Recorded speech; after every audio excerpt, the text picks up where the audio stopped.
Hi everyone, स्वागत है आपका अपने एप्लीकेशन क्रेजी पॉलिटेक्निक पे। हम उम्मीद करते हैं आप लोग स्वस्थ होंगे, मस्त होंगे और बहुत ही अच्छे से पढ़ रहे होंगे।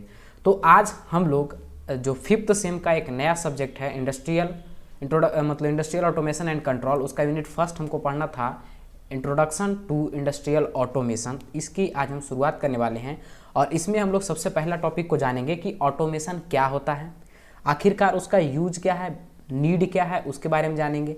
फिर हम लोग जानेंगे कि इसका बेनिफिट्स क्या है, फिर इसका जानेंगे डिमेरिट्स क्या है, मतलब एडवांटेज और डिसएडवांटेज, ओवरऑल सारा कुछ इसमें हम लोग देखेंगे। तो बहुत ही मज़ेदार सेशन होने वाला है, दिमाग पर आपको थोड़ा सा भी लोड नहीं आएगा और आसानी से पूरे के पूरे लेक्चर आपको समझ में आएंगे। तो यहाँ पर हम लोग बात कर ले ऑटोमेशन की, तो नाम से ही पता चल रहा है ऑटो आया कहाँ से, तो ये आया ऑटोमेटिक से। मतलब यहाँ पर जो भी काम हमारे हो रहे हैं वो सभी के सभी ऑटोमेटिक हो रहे हैं। मतलब क्या हुआ कि यहाँ पर ह्यूमन का इन्वॉल्वमेंट, ह्यूमन जो है बहुत ही कम इसमें इन्वॉल्व रहेगा। मेनली जो होता है वो मशीन इसमें इन्वॉल्व होते हैं। कौन इन्वॉल्व होते हैं? मशीन्स इन्वॉल्व होते हैं। जैसे इसको एज फॉर एग्जांपल समझ सकते हैं कि ऑटोमेशन क्या होता है। तो आप लोग कभी मॉल गए होंगे, तो मॉल कभी न कभी गए होंगे मॉल। तो मॉल में जाते हैं तो क्या देखते हैं कि जैसे ही हम लोग गेट के पास जाते हैं, गेट जो होता है वो ऑटोमेटिक खुल जाता है। यहाँ पर क्या है, तो यहाँ पर हमारा ऑटोमेशन है। उसको खोलने के लिए हमको एक गार्ड को रखना पड़ता है, गेट को खोलेगा तब वो अंदर जाएगा। वहीं पर वो ऑटोमेशन हो गया है। तो वहाँ पर क्या है कि कोई भी व्यक्ति जाएगा, गेट अपने आप खुल जाता है और अपने आप लॉक हो जाता है। यहाँ पर क्या है? ऑटोमेशन। सबसे बेस्ट ऑटोमेशन का एग्जांपल ये समझिए कि ऑटोमेशन कैसे आपको हेल्प करता है। ये एग्जांपल से आपको पूरा कंप्लीट बेनिफिट हो जाएगा, मतलब पूरे अच्छे से समझ में आएगा। जैसे आपके गाँव में कभी ना कभी नहर खुदाई का काम चला होगा, तो उसमें पहले जो नहर खुदाई होता था उसमें मनरेगा के तहत या किसी और के तहत जो है बहुत सारे लेबर को काम दिए जाते थे और लेबर जो है वो लेबर खुद उस खुदाई का काम करता था। तो अगर 500 मीटर का भी अगर खुदाई का काम करना होता था तब उस केस में कम से कम 20 से 30 लेबर की ज़रूरत होती थी और 10 से 15 दिन का अप्रॉक्स में टाइम लगता था उतना दूर को मतलब खुदाई करने के लिए। अब यहाँ पर देखिए ऑटोमेशन कैसे आया। तो यहाँ पर अब उसके जगह पर, लेबर के जगह पर हम लोग क्या किए कि जेसीबी का यूज करना शुरू कर दिए। ठीक है, अब जेसीबी क्या कर रहा है कि जो लेबर 20 दिन में काम कर रहा था, 30 लेबर मिलके उतना गड्ढा खद रहा था या नहर खद रहा था, वही काम को जेसीबी जो है वो मुश्किल से 4 से 5-6 घंटे, मैक्सिमम 7 घंटा रखिए, 7 घंटा वो काम कर रहा है एक ही दिन में। तो यहाँ पर आपको क्या समझ में आया ऑटोमेशन? कि ऑटोमेशन जो है पहली बात तो ये है कि आपके काम के स्पीड को बढ़ा देता है, मतलब बहुत ही कम समय में आपको कोई भी काम करके दे देता है। काम का एक्यूरेसी ज़्यादा अच्छा होता है, लेबर के कंपेरिजन में काम का एक्यूरेसी ज़्यादा अच्छा होता है, परफेक्शन पूरा परफेक्ट होता है, परफेक्शन उसमें होता है। उसके बाद और क्या होता है यहाँ पर आप और क्या देख सकते हैं, हमारा पैसा भी बच जाता है। जो हम अगर लेबर से वो काम करवाते हैं तो वहाँ पर हमारा कॉस्टिंग ज़्यादा बैठता है और वही अगर हम जेसीबी से वो काम करवाते हैं तो हमारा कॉस्टिंग कम बैठता है। तो ये बेनिफिट भी हो गया। तो इसी तरीके से ऑटोमेशन जनरली आपको समझ में आ ही गया होगा कि ऑटोमेशन क्या है। ऑटोमेशन कुछ नहीं, बस एक टेक्निक है जिसके द्वारा कि हम लोग जो ह्यूमन पर डिपेंडेंसी था उसको हम लोग कम से कम कर रहे हैं और मशीन के प्रति डिपेंडेंसी जो हमारा है वो बढ़ते जा रहा है। बस यही हमारा है ऑटोमेशन। तो यहाँ पर हम लोग 2 डेफिनेशन को लिए हैं ऑटोमेशन का। इसमें से जो डेफिनेशन आपको अच्छा लगे वो आप लिख सकते हैं। कोशिश यह भी कीजिएगा कि अपने लैंग्वेज में कुछ लिखिए, क्योंकि रटी रटाए चीज़ें ज़्यादा दिन तक दिमाग में नहीं रहती है। तो कोशिश यही करिए कि टॉपिक को बस दिमाग में, कॉन्सेप्ट को समझिए और खुद अपने लैंग्वेज में लिखिए। एक ना एक दिन आप जरूर बादशाह बन जाएंगे लैंग्वेज का। मतलब जो अभी डर आपको है कि सारा रटना पड़ेगा, ये काम नहीं होगा। जैसे ही आप एफर्ट लगाइएगा, थोड़ा सा कोशिश करिएगा, हो सकता है कि शुरू में आपको गलती लिखा है लेकिन लिखने का कोशिश कीजिए। लिखने से क्या होगा कि जैसे आप लिखते चलिएगा तो एक आपका हैबिट हो जाएगा और उसके बाद फिर अपने आप धीरे धीरे सही हो जाता है। किसी का जो नया स्टूडेंट होता है, जो डिप्लोमा का स्टूडेंट होता है, जनरली सबका इंग्लिश थोड़ा ना थोड़ा वीक होता है, लेकिन जब आप कोशिश करिएगा तभी तो वो सुधर सकता है। तो कोशिश करना काम आपका है, उस पर कोशिश करिए। बाकी यहाँ पर जिनको नहीं कंप्लीट कुछ हो ही नहीं पा रहा है तो वो ये डेफिनेशन को ले सकते हैं, यूज कर सकते हैं। तो देखिए क्या कहता है कि automation is use of technology. Automation क्या है? तो ऑटोमेशन टेक्नोलॉजी का यूज है, टेक्नोलॉजी का एक उपयोग है। किस लिए? तो टू परफॉर्म करने के लिए। क्या? Task which reduce human existence, जो कि ह्यूमन एग्जिस्टेंस को कम से कम करे। और मतलब टेक्नोलॉजी की मदद से जो हम लोग काम करते हैं, टास्क को परफॉर्म करते हैं, वही हमारा होता है ऑटोमेशन। मतलब ह्यूमन का जो हमें एग्जिस्टेंस है वो बहुत ही कम, मतलब मिनिमल, बहुत ही कम है। जहाँ पर हमको वहाँ पर 30 लेबर की आवश्यकता थी, वहाँ पर हमें सिर्फ एक ड्राइवर की आवश्यकता होगी जो कि जेसीबी को ऑपरेट कर ले। तो कितना लेबर का हमको पहले बचत हो गया कि लेबर का हम मतलब आदमी का रिक्वायरमेंट बहुत ही कम हो गया और काम भी बहुत जल्दी हो रहा है, फिनिशिंग भी में भी काम हो रहा है। तो ये बेनिफिट हमारा होता है ऑटोमेशन का। वही डेफिनेशन को नीचे भी लिखें, बस सेंस वही है, बस वर्ड चेंज है। इसी तरीके से आप भी वर्ड को चेंज कर सकते हैं। क्या कहता है कि automation is the application of technology. क्या है? ऑटोमेशन एक एप्लीकेशन है टेक्नोलॉजी का, या कहिए कि produce and deliver goods and service, और जो हमारा है वो गुड्स और सर्विस को यहाँ पर डिलीवर करने का ये काम करता है। क्या है ऑटोमेशन? क्या है? एप्लीकेशन है टेक्नोलॉजी का जो कि हमारा क्या करता है, तो जो कि हमारा प्रोड्यूस करता है या डिलीवर करता है गुड्स और सर्विस को विथ मिनिमल ह्यूमन इंटरवेंशन, मतलब बहुत ही कम ह्यूमन का वहाँ पर एग्जिस्टेंस है, ह्यूमन का बहुत ही कम इंटरवेंशन, मतलब वहाँ पर इंटरेक्ट बहुत ही कम हो रहा है ह्यूमन का, ह्यूमन वहाँ पर बहुत ही कम रिक्वायरमेंट है किसी भी गुड्स और सर्विस में। वहाँ पर जनरली सारे के सारे काम हम लोग जो है वो टेक्नोलॉजी की मदद से कर लेते हैं, तो ये हमारा ऑटोमेशन होता है। ये आपको समझ में आ रहा होगा। जैसे आप लोग ये भी सुने होंगे कि एरोप्लेन जो चलता है तो फिर जब आप अपना एक रेंज में आ जाता है तो वहाँ पर उसको हम ऑटो पायलट मोड कर देते हैं, ऑटो पायलट मोड में वो चलता है, मतलब वहाँ पर जो भी काम है वो ऑटोमेटिक हो रहा है, वहाँ पर मतलब कि जो हमारा पायलट है उसका काम करने का कोई आवश्यकता नहीं। उसी तरीके से आपका गाड़ी में भी होता है ऑटोमेटिक, जो 4 व्हीलर होता है वहाँ पर ऑटोमेशन आता है, मतलब ऑटोमेटिक वो काम करता है, ऑटोमेटिक मोड होता है, वो जो मोड हम बोले वही मोड हमारा होता है। तो उसी तरीके से बहुत सारे ऐसे चीज़ें जहाँ पर कि सारे काम में ऑटोमेटिक होती है, जो कि पहले मैनुअली होती थी। ठीक है, जैसे पहले टेलीफोन बूथ का काम जो होता था वो मैनुअली होता था, एक्सचेंज करना होता था पहले। जैसे आप जो चोंगा वाला जो फ़ोन था, वो फ़ोन जो पहले यूज होता था तो उसमें क्या होता था कि इसका एक स्टेशन होता था, हर एक डिस्ट्रिक्ट में कहिए एक रेंज में स्टेशन होता था, जहाँ पर से यहाँ पर आप नंबर को डायल करते थे तो वो एक्सचेंज करता था, एक्सचेंज बोर्ड या कुछ ऐसा ही उसका नाम था।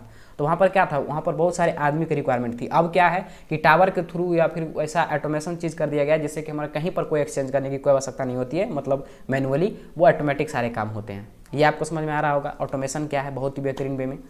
वहीं देखिए और भी इसमें क्या पॉइंट कुछ लिखे हैं, तो कहता है कि the implementation of automation technology, automation technology का इम्प्लीमेशन कहिए या ऑटोमेशन टेक्निक का इम्प्लीमेंटेशन कहिए, या process and process improve the efficiency. और ये जो हमारा होता है, जो हमारा ऑटोमेशन है, ये क्या करता है, तो हमारा जो प्रोसेस है उसके एफिशिएंसी को इम्प्रूव कर देता है, कोई भी काम का जो प्रोसेस है उसके एफिशिएंसी को इम्प्रूव कर देता है। रिलायबिलिटी, जो उसका भरोसेमंद जो भरोसा होता है उसको ये इम्प्रूव करने का काम करता है। स्पीड कम कर देता है, मतलब स्पीड जो हमारा ओवरऑल वर्किंग का होता है वो बढ़ जाता है, हमारा एरर बहुत ही कम होता है। तो क्या करता है, एंड और speed of many task that were previously performed by the human. और जो भी मतलब ह्यूमन के द्वारा जो काम करने में जो ज़्यादा समय लग रहा था वो काम को ये बहुत ही स्पीडली कर देता है ऑटोमेशन की मदद से। इसका एक एग्जांपल और आप समझिए, आप खुद आप अपना कॉमन सेंस दिमाग लगाकर सोचिए कि आपको कोई एक कपड़ा सिलवाना है, आप मतलब कपड़ा सिलाने वाला एक मानिए कि इंडस्ट्रीज है, वहाँ पर अगर कटाई करना है, जो काटने का काम होता है उसको अगर हमको लेबर से करवाना होगा और वही काम को हमको मशीन से करवाना होगा, कौन सा काम जल्दी होगा और कौन सा काम परफेक्ट होगा, आप खुद सोच के देखिए। तो अगर हम लेबर से कटवाएंगे तो बहुत है तो 4 से 5 शर्ट का कपड़ा एक बार में कटेगा, लेकिन वहीं पर अगर हम लोग मशीन का उपयोग कर रहे हैं तब उस केस में क्या होता है, मशीन का हम लोग उपयोग करते हैं तो एक बार में 50-60 पीस का कपड़ा एक बार में कटिंग हो जाता है, एक बार में सारा का डाइंग हो जाता है, एक बार में सारे का स्टिचिंग हो जाता है। मतलब ऑटोमेशन का कितना यहाँ पर बेनिफिट है, कितना रोल है वो आप देखिए कि ऑटोमेशन नहीं होता तो अभी के ज़माने में जो अभी काम है, जो अभी जितना पॉपुलेशन जिस रेट से बढ़ रहा है तो सारे के रिक्वायरमेंट पूरे नहीं होते अगर ऑटोमेशन नहीं होता। तो बहुत ही बेनिफिट है हमारा ऑटोमेशन का हमारे लाइफ में, आपके लाइफ में, इस दुनिया को चलाने में ऑटोमेशन का बहुत बड़ा योगदान है। वही देखिए कहता है कि an industry that encounter repetitive task, एक इंडस्ट्री जो कि रिपीटेटिव टास्क को मतलब इसके थ्रू रिपीटेटिव टास्क को कर सकता है, कैन यूज ऑटोमेशन, वो ऑटोमेशन का उपयोग कर सकता है। कोई भी काम को रिपीटेटिव वे में करने के लिए, मतलब कंटिन्यूअस बार बार वो काम को करने के लिए अगर यूज किया जाए तो वहाँ पर वो ऑटोमेशन का यूज कर सकता है। जैसे कि कपड़ा वाला ही हम बोले कि यहाँ पर हम मशीन में एक बार जो भी प्रोग्रामिंग है हम कर दिए, वो काम जो हमारा है वो रिपीटेटिव वे में करते चल रहा है। और यहाँ पर एक बेनिफिट और हो जाता है, क्योंकि आदमी कोई भी ह्यूमन है तो एक ही काम को करते करते वो बोर हो जाता है, तो कुछ एरर होने का चांसेस उसमें होते हैं। लेकिन वहीं पर अगर वो मशीन है तो मशीन क्या है, मशीन कभी बोर होता है, मशीन में तो फीलिंग ही नहीं है। तो उसको जिस तरीके से हम लोग ऑपरेटिंग करेंगे, जिस तरीके से उसमें हम लोग इंस्ट्रक्शन को देंगे, उस तरीके से वो हमारा काम करेगा। तो यहाँ पर एरर फ्री वर्क होगा और रिपीटेटिव वर्क बहुत ही फिनिश्ड वे में होगा, बहुत ही बेहतरीन वे में होगा। तो कहता है but automation is more prevent in the industries of manufacturing. Automation का और हम लोग कहाँ कहाँ यूज करते हैं, तो हमारा मैन्युफैक्चरिंग में होता है, रोबोटिक्स में होता है, ऑटोमोटिव में होता है या ऑटोमोबाइल में होता है, as well as in world of technology in IT system में होता है, और बिजनेस डिसीजन सॉफ्टवेयर। मतलब बहुत यही समझिए कि कोई ऐसा घर नहीं होगा जहाँ पर कि ऑटोमेशन का उपयोग नहीं होता होगा। ऑटोमेशन का एक एग्जाम्पल और देखिए आपके घर का क्या है, आपका फैन को जो आप रेगुलेट कर रहे हैं, ये भी यहाँ पर हमारा क्या आ रहा है, यहाँ पर ऑटोमेशन आ रहा है बहुत जगह, क्योंकि इसको हम जैसे हम कंट्रोल, यार ऑटोमेशन मतलब वो फास्ट में काम करना, पूरा कंट्रोल उस पर हमारा होना, ओवरऑल यही समझिए। टेक्नोलॉजी की मदद से ह्यूमन का इन्वॉल्वमेंट को कम करना, काम को फास्टली करना, इफिशिएंसी काम का बढ़ा देना, प्रोडक्टिविटी हमारा बढ़ जाना चाहिए, कॉस्टिंग हमारा कम पड़ना चाहिए, ये सब हमारा जो है वो ऑटोमेशन के कारण ही होता है। तो ओवरऑल ऑटोमेशन के बारे में आपको बेसिक अंडरस्टैंडिंग तो हो ही गया होगा कि ऑटोमेशन क्या है। अब अगर हम बात करें नीड ऑफ ऑटोमेशन, ऑटोमेशन का हमें रिक्वायरमेंट क्यों पड़ा, तो जितना बात बोले वही बात को यहाँ पर लिखा गया है। तो सबसे पहली बात है कि प्रोडक्टिविटी को बढ़ाने के लिए, अब कोई भी इंडस्ट्री है वहाँ पर अगर मैनुअली काम होगा तो ये तो जाहिर सी बात है कि वहाँ पर जो हमारा प्रोडक्टिविटी होगा वो कम होगा, क्योंकि ह्यूमन बहुत भी इफोर्ट लगाएगा। कोई एक व्यक्ति को ले लीजिए, कोई एक इंसान है जो कि कपड़ा सिल रहा है, तो उसमें कितना भी इफोर्ट आप दे दीजिए, कितना भी उसको मोटिवेट कर दीजिए, फिर भी वो दिन भर में उसका एक क्षमता है कि वो 5 से 10 कपड़ा ही सी सकता है। वहीं पर अगर हम मशीन की बात करें तो उसका एफिशिएंसी बढ़ जाता है। जहाँ पर ये 5-10 कपड़े स्टिच कर रहा था, वहाँ पर वो मशीन जो है वो 50-60 इस रेंज में आपका जो है वो स्टिचिंग करता है। तो इससे क्या होता है कि काम जो होता है वो भी मशीन एक जैसा सारे पर करता है, और ह्यूमन में तो एरर होना ही है, ह्यूमन में कुछ ना कुछ तो एरर होगा, तो यहाँ पर एरर फ्री होता है, लेकिन प्रोडक्टिविटी हमारा जो होता है वो ऑटोमेशन में बढ़ जाता है। तो पहली बात क्या है कि प्रोडक्टिविटी बढ़ जाता है। टू इम्प्रूव द क्वालिटी हमारा इंप्रूव कर जाता है। टू रिड्यूस प्रोडक्शन कॉस्ट हमारा घट जाता है। To increase safety in work condition में हमारा सेफ्टी भी आ जाता है। जैसे बहुत सारा ऐसा इंडस्ट्रीज होता है जहाँ पर कि बहुत ही जहरीले केमिकल ये सब होते हैं, तो वहाँ पर अगर मैनुअली कोई व्यक्ति काम करेगा तो वहाँ पर क्या होगा कि उसको इफेक्ट कर सकता है, उसके शरीर को डैमेज कर सकता है, वो उसको इंजरी हो सकता है अलग अलग तरीके का। लेकिन वहाँ पर अगर हम मशीन का उपयोग कर लेते हैं, ऑटोमेशन का उपयोग कर लेते हैं, तो उन सारे कंडीशन, जो भी कंडीशन क्रिटिकल से क्रिटिकल कंडीशन में हमारा काम जो है वो बहुत ही बेहतरीन वे में हो जाता है। तो ये भी हमारा ऑटोमेशन का एक नीड है, बेनिफिट एक तरह से इसको ये आप कह सकते हैं।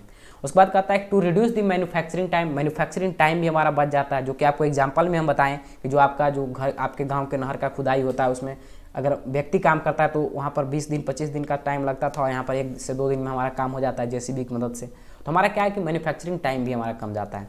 फिर कहता है it facilitate better quality work, एक अच्छा क्वालिटी का वर्क भी हमको मिल पाता है वहाँ पर बाय रिड्यूसिंग एरर, बहुत ही कम, क्योंकि मशीन है तो एरर तो होगा नहीं, एरर फ्री होता है, जनरली एरर फ्री होता है। तो ये सब इसका हमारा बेनिफिट है, ये सब हमारा नीड है इसका। अब बात कर लेते हैं, ये हमारा नीड ज़रूरत था ये हमारा ऑटोमेशन का। उसके बाद हमारा मोस्ट है एडवांटेज और डिसएडवांटेज। किसका एडवांटेज क्या है, तो जो नीड में आप देख रहे थे लगभग वही हमारा एडवांटेज में भी आ जाता है, लगभग टर्म। तो कहता है कि रिडक्शन इन प्रोडक्शन टाइम में हमारा रिडक्शन हो जाता है। तो एक तो हमारा ये एडवांटेज है कि हमारा प्रोडक्शन करने का जो टाइमिंग होता है वो बहुत ही कम जाता है। फिर कहता है इंक्रीज इन एक्यूरेसी हमारा बढ़ जाता है। बेटर प्रोडक्ट क्वालिटी हमारा बढ़ जाता है। तो ये सब हमारा एडवांटेज है। लेस ह्यूमन एरर कम होता है, क्योंकि ह्यूमन का इसमें यूज ही बहुत ही कम है। मशीन से हम लोग काम करवा रहे हैं तो ह्यूमन का बहुत ही कम यूज है, तो यहाँ पर हमारा ह्यूमन एरर जो होता है वो कम से कम होता है। कहता है कि इंक्रीज सेफ्टी हमारा बढ़ जाता है, जो कि आपको पीछे भी समझाएं। कहता है हायर वॉल्यूम प्रोडक्शन, एक लार्ज मास में एक लार्ज क्वांटिटी में आप प्रोडक्शन कर सकते हैं, ये इसका एडवांटेज है। अब बात करें डिसएडवांटेज का, तो क्योंकि ह्यूमन अगर कोई काम करता है तो पॉल्यूशन नहीं करता है, लेकिन यहाँ पर जो हम मशीन का यूटिलाइज कर रहे हैं, टेक्नोलॉजीज का उपयोग कर रहे हैं, तो यहाँ पर क्या होगा, पॉल्यूशन हमारा आएगा। तो वही कह रहा है कि यहाँ पर मोर पॉल्यूशन है, ठीक है, कोई बात नहीं। फिर हमारा कहता है हाई इनिशियल इन्वेस्टमेंट, शुरुआत में आप जब मशीन लगाइएगा तो बहुत कॉस्टिंग पड़ेगा, जबकि हमारा वहाँ पर अगर ह्यूमन यूज करते हैं, ह्यूमन का उपयोग करते हैं, तो वहाँ पर हमारा कम कॉस्टिंग पड़ता है। लेकिन इनिशियली दौर में हमारा जो कॉस्टिंग पड़ता है वो ज़्यादा पड़ता है, लेकिन रनिंग कॉस्ट जो इसका होता है वो कम होता है एज कंपेरिजन टू ह्यूमन। तो डिसएडवांटेज ये जो हम यहाँ पर लिख रहे हैं वो हम ज़बरदस्ती का इससे निकाल रहे हैं, मतलब डिसएडवांटेज बहुत ही कम इसका, नेग्लिजिबल इसको मान के चल सकते हैं, तभी तो इसका उपयोग हो रहा है। अगर ज़्यादा डिसएडवांटेज होता तो हमारे समाज में, हमारे इंडस्ट्रीज में इसका उपयोग होता नहीं होता, जाहिर सी बात है। तो ये जो डिसएडवांटेज हम निकाले वो ज़बरदस्ती का निकालें। तो कहता है कि इनिशियल कॉस्टिंग ज़्यादा होती है, तो जाहिर सी बात है जब मशीन लगाएंगे तो कॉस्टिंग तो हमारा बढ़ ही जाएगा। फिर कहता है इंक्रीज इन अनएम्प्लॉयमेंट, बहुत बड़ी समस्या ये हो जाती है। वहाँ पर हम जेसीबी से जो खुदाई किए तो हमको सिर्फ किसको एम्प्लॉयमेंट दिए, एक व्यक्ति को जो उसको ऑपरेट कर रहा था। लेकिन अगर हम वहाँ पर जेसीबी का ना उपयोग करके लेबर का उपयोग करते तो वहाँ पर हम लोग 30 घर में एम्प्लॉयमेंट देते, 30 व्यक्ति को एम्प्लॉयमेंट दे रहे थे। तो यहाँ पर क्या हो गया कि रैपिडली हमारा जो है वो अनएम्प्लॉयमेंट बढ़ेगा ऑटोमेशन के कारण। फिर हमारा कहता है लेस वेराइटिलिटी, मतलब वेराइटिलिटी हमारा बहुत ही कम, क्योंकि मशीन क्या है, जैसे कोई भी व्यक्ति की अगर बात करें तो कोई भी व्यक्ति आपके जैसे आप कॉलेज में ही देख लीजिए, कॉलेज में जैसे आप एज ए स्टूडेंट है या एज ए गार्ड है, गार्ड कोई है, तो गार्ड का क्या है कि उसको सिर्फ मतलब काम करना है, थोड़ा मोड़ा काम करना है, जैसे गेट खोलना है, यही सब करना है। प्यून का काम होता है पानी पिलाने का। लेकिन कभी कभी क्या होता है कि गार्ड को हम लोग कह देते हैं कि पानी पिला दीजिए, तो पानी पिला देते हैं। तो ये क्या है, ये ह्यूमन कर सकता है। अब आप एक मशीन को, एक रोबोट के रख लिए कि आपको गेट खोलना है, उसको कहिएगा पानी पिलाने के लिए, अगर उसमें सिस्टम नहीं जानेंगे, सॉफ्टवेयर नहीं डालेंगे, तो वो पानी कभी नहीं पिला सकता है। तो ये होता है कि वेराइटी यहाँ पर कम जाता है, क्योंकि मशीन है तो एक ही तरह के वो काम करेगा, जिस तरीके का डिजाइन का वो मशीन होगा। अब देखिए कोई चिप्स काटने वाला मशीन है, तो उसको कहिएगा कि आप वो स्टिचिंग का काम कर दे, तो करेगा नहीं करेगा, तो वहाँ पर वेराइटी का कमी है। लेकिन अगर कोई व्यक्ति चिप्स काट रहा है और उसको कहिएगा कि थोड़ा सा सिलाई वाला भी कुछ कुछ कर दीजिए, अगर कुछ नॉलेज उसको देते हैं तो कर देगा, वो वहाँ पर वो कर देगा। तो ह्यूमन का अगर उपयोग करते हैं तो वेराइटी हमारा बढ़ जाता है, जबकि अगर हम जो है मशीन का उपयोग करते हैं तो वेराइटी हमारा कम जाता है, क्योंकि मशीन पार्टिकुलर टास्क के लिए बना हुआ होता है, पार्टिकुलर वर्क के लिए बना हुआ होता है। तो ये था हमारा आज का सेशन। आई थिंक आपको इस सेशन में कहीं पर कोई दिक्कत नहीं हुआ होगा और आपको मज़ा भी आया होगा इस सेशन में। तो सेशन को अच्छे से आप लोग देखिए, प्रॉपर नोट करिए और मन से रिवाइज करते रहिए। कुछ भी नहीं है इस सेशन में, बहुत ही जो हमारा सेमेस्टर आपका 5th सेम है, बहुत ही एक तरह से कहिए कुछ इसमें पढ़ना ही नहीं है, बहुत ईजी सेमेस्टर है। तो आसानी से हम लोग हंसते खेलते पढ़ लेंगे, कुछ इसमें होगा नहीं। तो इसी आशा और उम्मीद के साथ आज के सेशन को हम लोग एंड करते हैं। मिलते हैं नेक्स्ट सेशन में एक नए कंटेंट के साथ, एक नए जोश के साथ। तब तक के लिए जय हिंद।